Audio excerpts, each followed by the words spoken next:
வணக்கம். ABN films YouTube channel மூலமாக பிறப்பும் சிறப்பும் என்ற நிகழ்ச்சியில் மீண்டும் உங்களை சந்திப்பதில் மிக்க மகிழ்ச்சி. இன்றைய பிறப்பும் சிறப்பும் நிகழ்ச்சியில நான் பார்க்க போகின்ற திரைப்பட பிரபலம் யாருன்னு பார்த்தீங்கன்னாக்கா நடிப்பு அரக்கன் எஸ்.ஜே. சூர்யா.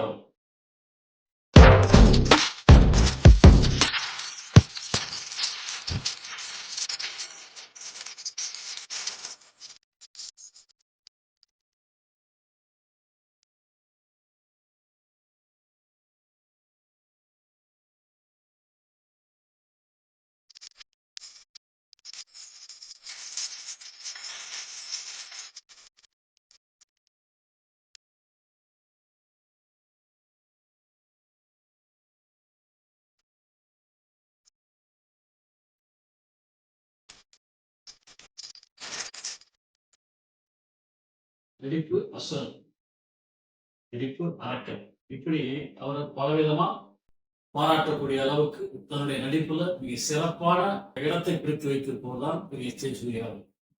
எஸ்.ஜே. சூர்யா அவர்கள் 1968ஆம் வருடம் ஜூலை மாதம் 20ஆம் தேதி திருநெல்வேலி மாவட்டம் வாசுதேவநல்லூரில் சமணசு பாண்டியன் ஆனந்தம் தம்பதிக்கு 3வது மகனாக பிறந்தார்.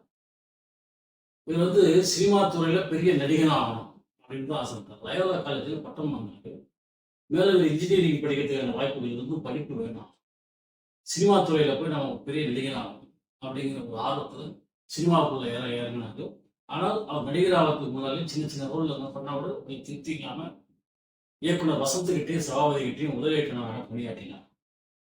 பணியாற்றி கொண்டிருக்கும் போது அவர் சின்ன சின்ன கேரக்டர்ல இந்த உல்லாசம், ஆசை படங்கள்லாம் வச்சாரு. அப்போ அஜித்தோட நட்பு கிடைச்சு. அப்போ அஜித் கிட்ட தங்கிட்ட ஒரு கதை இருக்கிறதாலும் அந்த கதையை நாங்கள் கேட்டால் நல்லா இருந்தோம். அஜித் அந்த கதையை கேட்டாரு. கதை ரொம்ப சூப்பராக இருந்துச்சு. அஜித்துக்கு ரொம்ப பிடிச்சிருந்துச்சு. உடனே அவரே எஸ்.எஸ்.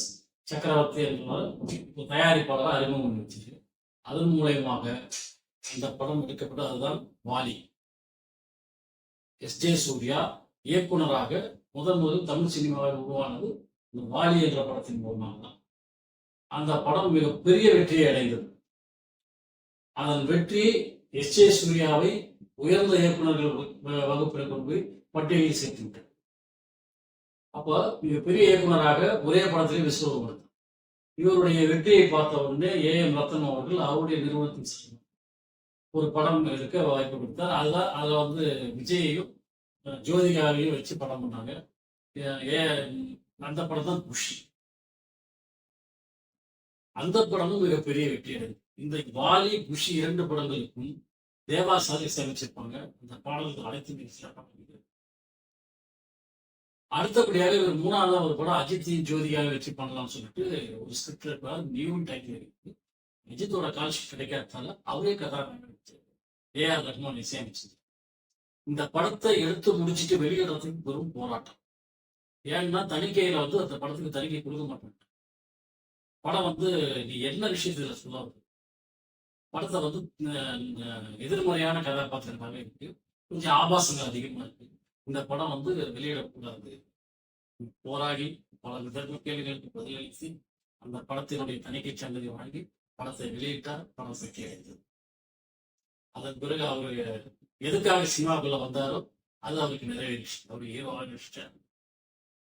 அதுக்கப்புறம் அப்படின்னு ஒரு படம், அன்பே ஆறு உயிரே. அதுலேயும் எதிர்மறையான ஒரு கதாபாத்திரம், எதிர்மறையான காட்சி அமைப்புகள், தணிக்கையை அதுக்கு கொடுப்பது அவங்களும் போராடினாங்க. அந்த படமும் வெற்றி அடைந்தது. அதுக்கப்புறம் இசைன்னு ஒரு படம் இருந்தது.